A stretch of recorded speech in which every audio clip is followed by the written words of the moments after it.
Now this tutorial is on the recreation of the thumbnail image, a stylish flared skirt using a slash and spread design on one side and a standing collar. I know this is something you'd love to watch. Now let's get right into it.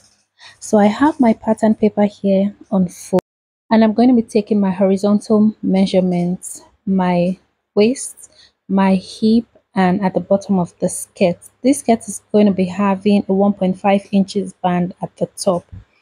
So first things first, I'm going to take a quarter of my waist measurement, and that is 7.25 inches. From here, don't forget I said I'll be having a 1.5 inches band, but I won't put that into consideration when taking the measurement from my waist to my hip line. So the measurement I'm taking from my waist to hip line is 9 inches, and at this point I'm going to be taking a quarter of my hip measurement. The hip measurement I'm working with is 39 inches. A quarter of that is 9.75.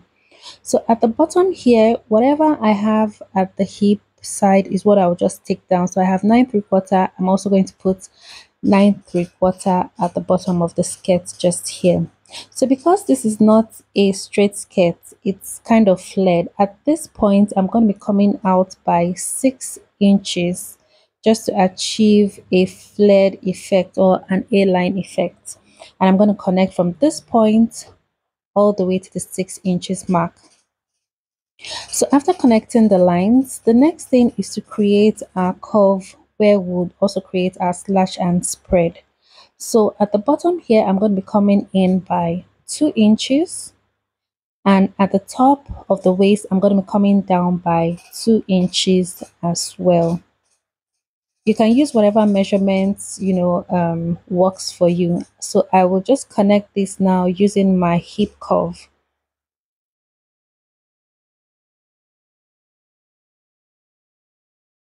Now we have started out one part of the skirt. Now let's move into the slash and spread part of the skirt. So here I'm just going to calculate how much I have here, and I have about 13.5 inches, and I'm going to divide that into 3, and at the end of the day I'll be left with 4.5. So I'm going to create lines 4.5 inches apart of each other. So that's the first 4.5 points, and then the second 4.5 points, and then we have 4.5 inches right here. So I'm just going to connect a straight line in no particular order to the top. So I'm just connecting the lines right now and cutting this out. So we're done with one part of the skirt. So at this point, I don't want the A line to be sharp. I'm going to come up at this point by 2 inches and connect it to the hem of the skirt. So coming up by 2 inches, and I will get the midpoint of the skirt, which is about 8.75, and I will use my hip curve to connect this, just to give it a slant effect at the bottom, and I will cut this out. Now the next thing for us to do is to open this up, and this is going to be on one side of the skirt, the left side to be precise. So I'm going to just trace this out and cut it out right now.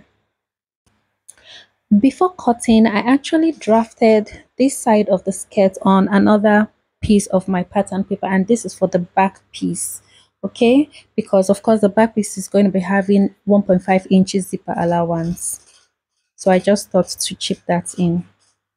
I'm going to set aside the slash piece of my pattern paper and work on this other side. Okay, so on the waistline, folding it only for the front piece, I will come down 0.5 inch at the waistline and connect it to the side seam and cut this out. Now I have my pattern paper on my fabric. This fabric is not on fold. This is the right side. This is the wrong side of the fabric. I've also gone ahead to include my stitching allowances, 0.5 inch at the top, 1 inch all the way here, 3/4 inch here, 1 inch at the bottom, and 1 inch by the side seam, and I'll proceed to cutting this out right away.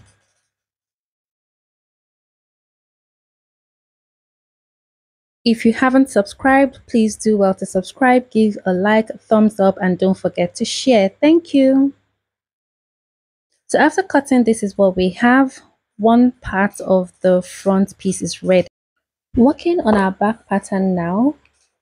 This is the center back, and I'm just going to slash this line open so that I can place on my fabric and include all the necessary seam and zipper allowances.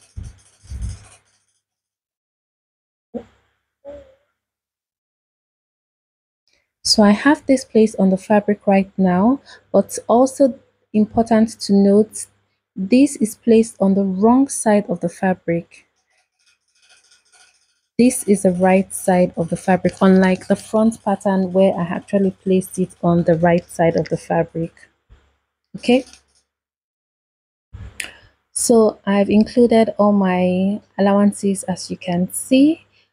The center back for the left, 1.5 inches zipper allowance, and then the center back for the right, 1.5 inches zipper allowances as well. I included all the allowances at the bottom, by the side, and at the top, and I will proceed to cutting this out right away.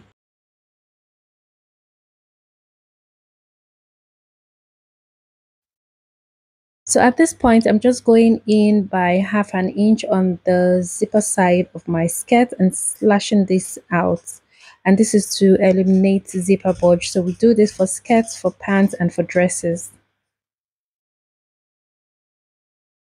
And after cutting, this is what I have. These are the pieces for my back skirt. Joining it together, this is what it looks like, and if I place one side of my front piece, this is what it looks like. So now we can proceed with working on the slash and spread. I have my fabric on fold, and the fold is by how much volume you want for your slash and spread. So I'm just going to cut these lines all the way to the top, but I won't be entirely cutting it open.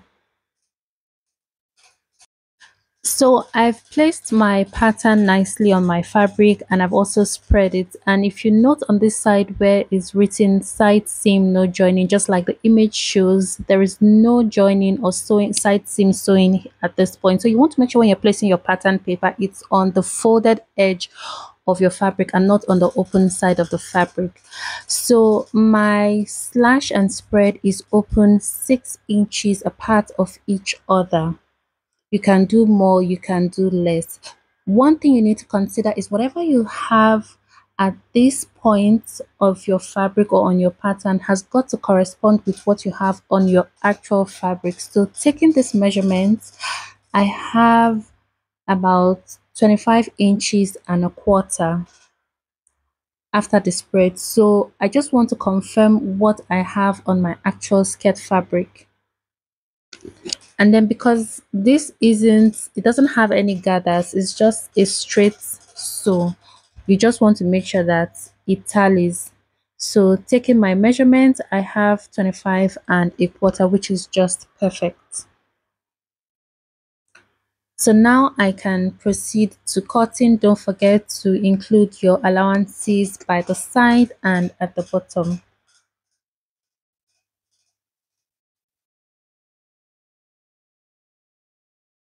Next thing to do is to get both sides of the back piece, pairing them up together this way, and I'm going to take it to my sewing machine and I will stitch down the 1.5 inches zipper allowance I left. And also I'm going to get my front piece and I will stitch this to the back piece by the side seam on both sides. After giving it a good press, this is what it looks like.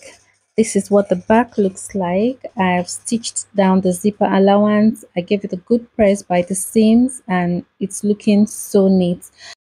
Working on our collar effect right now, just measure whatever it is that you have all around your skirt on this part, and that will be the length of your collar effect. Unfold this measures 2.5 inches, 1/2 inch for stitching to my skirt, and 2 inches at the end of the day. I've fused this with light interfacing, and then I'll be needing a collar gum, or I'll be making use of a collar gum to achieve that sturdy effect. You can actually double your collar gum.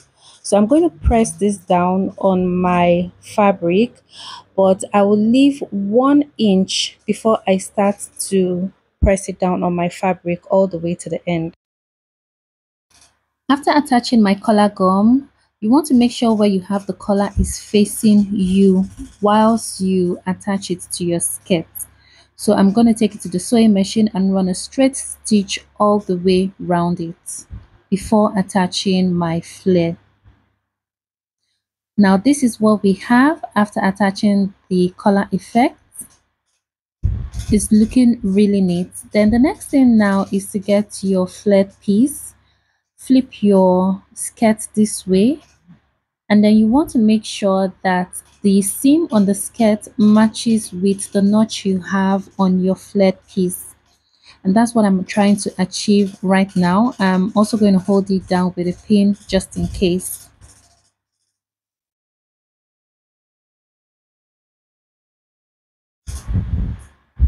And then I will take this to the sewing machine and stitch all the way from here to here. And after stitching, this is what we have. Our skirt is taking shape already. All the rough seams are hidden inside. I'm going to take this to the weaving machine to serge it, and I'm also going to hem the bottom. And also I'll be attaching a waistband to my skirt. And this is what we have at the end of the day. I've attached the waistband. I've also weaved the inseams and it's looking also neat. I'll be uploading a tutorial on how to achieve a very neat waistband. You should do well to watch this. Thank you guys so much for watching. Don't forget to share, like, and subscribe. Till my next video. Bye bye.